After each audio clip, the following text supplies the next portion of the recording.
नमस्कार, मैं संध्या सिंह एक बार फिर आपके सामने हाजिर हुई हूँ क्रिया योग के लिए। तो जो लोगों ने मेरी पिछली सीरीज़ देखी होगी 21 दिन की, तो उसमें मैंने आपको एक प्रोसीजर, एक तैयारी के लिए मैंने पूरी सीरीज़ बनाई। आज उसी तैयारी को हम आगे बढ़ाते हैं। क्रिया योग के अभ्यास के लिए मैं शुरुआत से आज शुरू करने वाली हूँ, और मैं रोज़ का एक्सपीरियंस, जिस तरह मैंने वो 21 दिन किया था, इसका लंबा भी हो सकता है। तो जब तक हम सभी वहाँ तक ना पहुँच जाएं, हमारा जो लक्ष्य है कि क्रिया योग हम अपनी ज़िंदगी में पूरी तरह से ना कर पाएँ, तब तक ये चलने वाली है। तो आज का जो मेरा पहला दिन है, हम वहीं से शुरू करते हैं। तो सबसे पहले, जैसे मैंने जो आज प्रैक्टिस किया है वो मैं आज आपको बता रही हूँ। आप इसको कल प्रैक्टिस कर सकते हैं या आज रात को कर सकते हैं, जब आपका मन चाहे तब कर सकते हैं। तो सबसे पहले तो मैं ये लोग मुझसे बहुत पूछते हैं कि दीक्षा ये वो। अच्छा, एक बात बताएं, पुराने ज़माने में जब हम गुरुकुल जाते थे तो एक दीक्षा ली जाती थी गुरु से, वो पढ़ाना शुरू करते थे, ठीक है।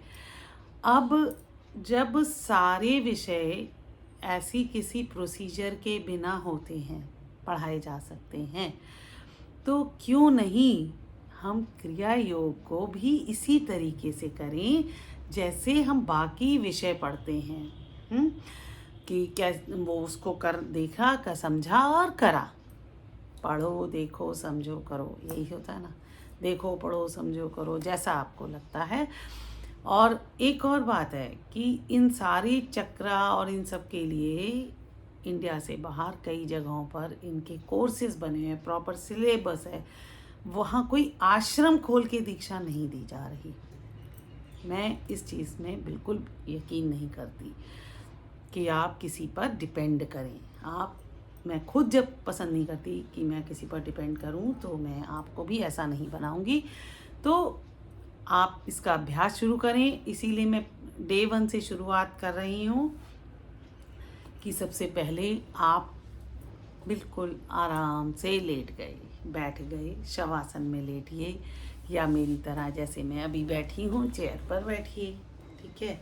या आप सुखासन में बैठिए, या गद्दी पर बैठिए, या जैसे मन आपका कंफर्टेबल। मेन पर्पस तो ये है कि आप इस तरह से बैठें कि आपकी पीठ जो है सीधी रहे, चाहे सपोर्ट से रहे चाहे बिना सपोर्ट के। अगर आपकी बॉडी स्ट्रांग है तो वैसे रहे। ये तो हमारा स्थिति लेने वाली बात है।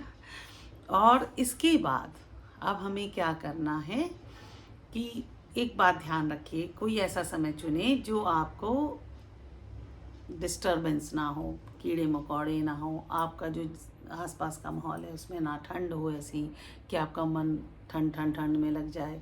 हाँ, और पेट भी बहुत भरा हुआ ना हो। बहुत भरा हुआ, थोड़ा अगर आपको भूख लगी है तो हल्का फुल्का कुछ खा सकते हैं, है ना। तो अब हम जब पूरी तरह से हमने आसन को ग्रहण कर लिया, लेट कर, बैठ कर, जैसे मर्जी, अब क्रिया योग की पहले प्रक्रिया आप समझिए। देखिए क्या होता है, क्रिया योग बेसिकली क्या है, आपकी जो लास्ट में रीढ़ की हड्डी है ना, उसमें एक ट्रायंगुलर शेप, छोटी सी टेल बोन बोलते हैं, पूंछ की हड्डी बोलते हैं, एक होती है, आप खुद छूकर देख सकते हैं, ठीक है। उसके आगे एक जगह है ना। उसका कोई डेफिनेट स्थान नहीं है, ऐसे नहीं है जैसे हम ये नाक छू रहे हैं तो वहाँ नाक है। वो एक बिंदु है, एक स्पॉट है जो आपके एनस और टेल बोन के बीच का हिस्सा जगह है, तो वो है। और उसके बाद एक स्वाधिष्ठान है, ठीक है, मतलब पीछे, हम रीढ़ की हड्डी से बात कर रहे हैं। उसके बाद एक स्थान वो है जहाँ हमारा पेल्विक एरिया, उसके ठीक पीछे वाली रीढ़ की हड्डी, फिर नाभि है उसके ठीक पीछे वाली रीढ़ की हड्डी, हृदय है ठीक उसके पीछे रीढ़ की हड्डी, अनाहत गर्दन है उसके ठीक पीछे वाली रीढ़ की हड्डी, फिर उसके बाद यहाँ यानी हमारा आज्ञा चक्र, फिर ये सहस्त्रधार चक्र, ठीक है। अब ये तो मैंने आपको स्थितियाँ बता दी।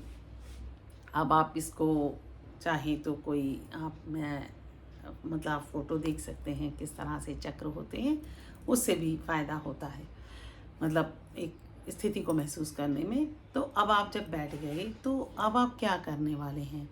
अब आपको जब सांस भरते हैं, एक तो सांस के जो भरने में एक ध्वनि होती है सो, हम, है ना, ह। अब इसमें क्या है कि आपको कभी ऐसे नहीं करना, नहीं, नॉर्मल तरीके से बिल्कुल आहिस्ता, मामूली, बिल्कुल रिलैक्स होके आपको सांस भरनी है। सांस भरने में बिल्कुल आहिस्ता सी एक सो की ध्वनि आती है भरते समय, और छोड़ते समय आपकी हम की ध्वनि आती है। जैसे आप देखिए, आप मेरे साथ भी कर सकते हैं।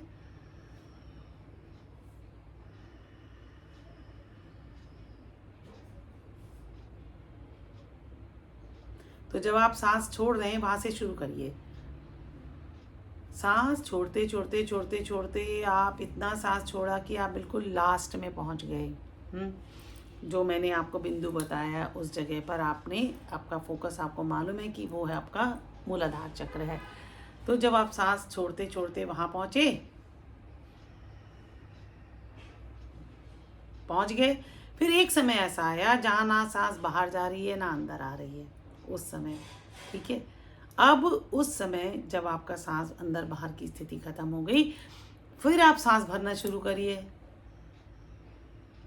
और वहीं से जहां आपने वो बिंदु जहां तक छोड़ी है वहीं से शुरू करिए।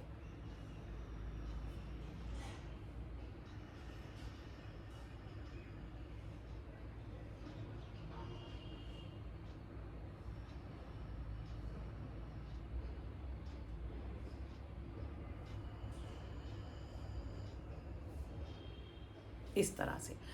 तो जब आप इसको करते जाइए, पहले दिन मैंने यही किया है, फिर धीरे धीरे आपको, आप देखेंगे आपकी जो पीठ है उसमें एक आपको पीठ का एहसास होगा। जी हाँ, आपका शरीर है लेकिन आपकी पीठ, जैसे आपने देखा होगा कि उस जगह पर ना एक चेतना का आभास होगा। चेतना मतलब लाइफ, हाँ, कि जैसे छूने पर, जैसे अंदर से आपकी चेतना जो है अंदर की, वो रीढ़ की हड्डी में आपके श्वास के माध्यम से चेतना का आभास होगा। और जब आप बैठे हैं या लेटे हैं तो आप, अगर मान लो जिन लोगों की पीठ वीक है, तो आप अक्सर देखा होगा कि जब वो लेटते या बैठते हैं मेरी तरह, तो उनको कुछ हिस्से होते हैं जो बेड से टच नहीं करते, बैक, जैसे चेयर है उसकी बैक से टच नहीं करते। आप इसको चेक कर सकते हैं। तो जो टच नहीं करते वहाँ पर आप जो है, चक्र जो है कहीं ना कहीं कमज़ोर पड़ा हुआ है, नहीं हो रहा, चेतना नहीं है ना। तो आपकी रीढ़ की हड्डी में चेतना का प्रवाह सुचारू रूप से हो, ऐसा क्रिया योग के अभ्यास से संभव होता है। तो जब रीढ़ की हड्डी आपकी चेतना उस वहाँ पहुँचती है, ब्रेन तक पहुँचती है, तो आप एक बेटर लाइफ जी सकते हैं, चाहे स्वास्थ्य, मानसिक स्वास्थ्य हो, शारीरिक स्वास्थ्य हो या आध्यात्मिक स्वास्थ्य हो। तो जब आप इसको करेंगे अभ्यास, तो धीरे धीरे आप देखेंगे कि आपकी रीढ़ की हड्डी जो है, पीठ जो है, पूरी तरह से स्वस्थ होने लगेगी। जैसे उसमें उसके उससे आपकी जनरल बाकी, जैसे मोटर नर्व्स हैं, ब्रेन है, नर्व, सेंट्रल नर्वस सिस्टम है, तो ये सब क्या है, ये आपकी पूरी बॉडी का, जैसे कहते हैं ना, एनर्जी सेंटर है।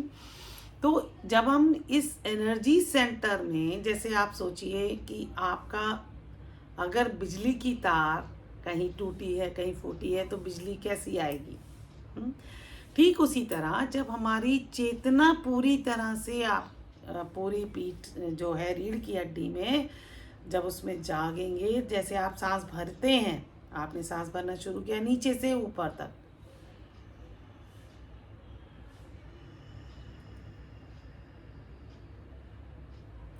तो जब आप चेतना का ये एहसास, फिर आप जब सांस छोड़ते हैं ना, तो आप देखिएगा जो पिछली बार जहाँ पर आपकी चेतना नहीं थी वहाँ चेतना आने लगती है। वो रिलैक्स होता है तो चेतना आती है। टेंशन में हमारी चेतना कम हो जाती है, स्ट्रेस में हमारी चेतना घट जाती है। तो इस तरह से जब आप चेतना का करेंगे, मैंने क्या किया है अभी कितने टाइम प्रैक्टिस करके भी, मेरी रोज़मर्रा की ज़िंदगी में कुछ कुछ चीज़ें होती हैं, सबके होती हैं, तो मैं उस चीज़ को मेरी पीठ अपने पे लेती है। तो इस तरह से चेतना का प्रवाह सुचारू रूप से होने के लिए हमने क्या करना है, जब आप ऐसे सांस छोड़ते हैं ना, तो आप देखेंगे आपकी पीठ की जो पीठ है वहाँ पे कुछ एरिया होगा जहाँ थोड़ा सा इधर हो गया, लेफ़्ट हो गया, कहीं राइट हो गया, मतलब कहीं लेफ़्ट हो गया, कहीं राइट हो गया, सॉरी। तो इस तरह से सीधा तरीके से पूरा चैनल नहीं खुल रहा। जैसे कोई भी नली है, कोई पाइप है, कोई नर्व है, वहाँ रुकावट है। रुकावट क्यों है? आपकी कोई साइकोलॉजिकली कोई चीज़ है, कोई जैसे मैंने बताया है। तो आप उसको जब आप ये करते जाएंगे तो दिन ब दिन आपकी ये जो चेतना है पहले वहाँ से शुरू होगी और धीरे धीरे ये चेतना पूरी तरह से सोहम के द्वारा आपकी पूरी पीठ और दिमाग का कनेक्शन बढ़िया होगा और आप हर तरीके का स्वास्थ्य एंजॉय कर सकते हैं। तो ये मेरा पहले दिन का है, ये मैं कल आपके साथ जो शेयर करूँगी वो सेकंड डे का होगा।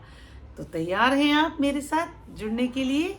अगर आपको लगता है ये वीडियो अच्छा है, आपको फ़ायदा हो रहा है, बहुत सारे लोगों को होता है जो अभ्यास करते हैं, तो आप मुझे ज़रूर बताइएगा और अपने अनुभव शेयर करिएगा, मुझे अच्छा लगेगा।